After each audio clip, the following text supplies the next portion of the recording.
Hi, உங்கள் Balashankar டிவிஸ்லேருந்து manager மணின்னு பேசுகிறேன். இன்னைக்கு என்ன டாபிக் வந்துட்டு பார்க்க போகிறோம்னு பார்த்தீங்கன்னா, இந்த செயின் வந்து கடகடன் சத்தம் கேட்காம இருக்க ஸ்மூத்னஸாக மெயின்டைன் பண்ணுறதை பற்றி எங்களோட எஃப்ஐ டெக்னீஷியன் வந்து உங்களுக்கு வந்து எக்ஸ்பிளைன் பண்ணுவார். எல்லோருக்கும் வணக்கம். பாலசங்கர் டிவிஸ்லேருந்து இப்போ நம்ம செயினை வந்து எப்படி மெயின்டைன் பண்ண போகிறோங்கிறத பார்க்க போகிறோம். ஸோ வண்டி வந்து நமக்கு ஸ்மூத்தாக ஓடணும். ஸ்மூத்துக்கு மெயினே வந்து செயின் தான் பக்கவலமாக இருக்கும். ஸோ அந்த செயினை வந்து நம்ம எப்படியெல்லாம் மெயின்டைன் பண்ணணுங்கிறத நம்ம பார்க்க போகிறோம். ஆல்ரெடி டிவிஸில் வந்து செயின் க்ளீன் பண்ணுறதுக்குன்னு ஒரு ப்ரெஸ் ஒன்று அவைலபிள் கொடுக்குறாங்க. அது போக செயின் கிளீனர் ஒன்று, அது போக வந்து செயின் லூப்ரிகேட் ஒன்று கொடுக்குறாங்க. ஸோ இதை வந்து நம்ம எப்படி யூஸ் பண்ணுங்கிறத நம்மளே டெமோவில் பார்க்க போகிறோம். ஸ்டார்ட் பண்ணுங்கள். முதல்ல வந்து இந்த செயின் கிளீனரை வந்து நம்ம வந்து செயினில் வந்து ஸ்ப்ரே பண்ணுறோம். இந்த ஸ்ப்ரே பண்ணும்போது என்ன ஆகுதுன்னு பார்த்தீங்கன்னா, செயினில் இருக்கிற மண், கல், தூசிகள்லாம் வந்து என்ன ஆகுதுன்னா ஆல்ரெடி கொஞ்சம் ஒரு 50% க்ளீன் ஆகுது. ரெண்டாவதாக பார்த்தீங்கன்னா, இந்த ப்ரெஸ் 3 அபலவர் ப்ரெஸ் வந்து இந்த செயினில் இப்படி வைக்கிறோம். இது என்ன ஆகுது பார்த்தீங்கன்னா, செயினில் இருக்கிற எல்லாருடைய டஸ்ட்டையுமே கம்ப்ளீட்டாக எடுத்துரும். இது எடுத்துருச்சு அப்படி என்ன ஆகுனா நமக்கு வந்து செயின் நாய்ஸ் வந்து கேட்காது.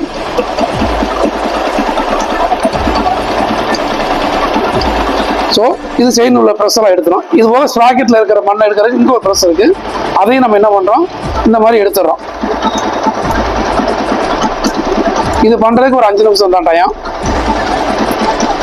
ஸோ எடுத்ததுக்கு அப்புறமா நம்ம வந்து செயின் லூப்ரிகேட்டை வந்து ஸ்ப்ரே பண்ணுறோம். அதில்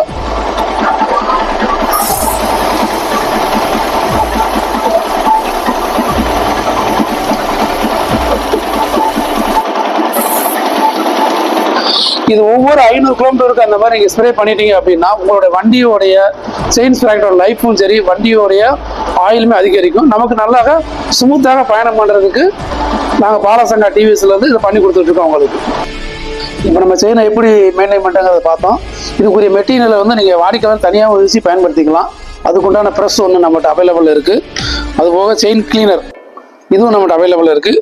அதுக்கப்புறம் தான் செயின் ஸ்ப்ரே இது தனியாக இருக்குது. இது போக வந்து செட்டாக காம்போ பேக்னு ஒன்று தனியாக எல்லாமே இருக்குது எங்களுக்கு. இதில் வந்து 3மே இருக்கும். உங்களுக்கு ப்ரெஸ் இருக்கும், லூப்ரிகேட் இருக்கும், ஸ்ப்ரே இருக்கும், ஒரு துணி இருக்கும். ஸோ இதை நீங்கள் பயன்படுத்திட்டீங்க அப்படின்னா உங்களுடைய செயினுடைய லைஃப்பை வந்து அதிகப்படுத்தலாம். ஒவ்வொரு 500 கிலோமீட்டருக்கு ஒருக்கா இதை நீங்கள் மெயின்டைன் பண்ணணும். பண்ணிட்டீங்கன்னா உங்களுக்கு வண்டி ஸ்மூத்தாக இருக்கும்.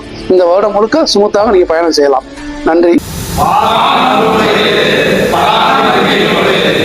பாலசங்கர் டிவிஎஸ் விருதுநகர்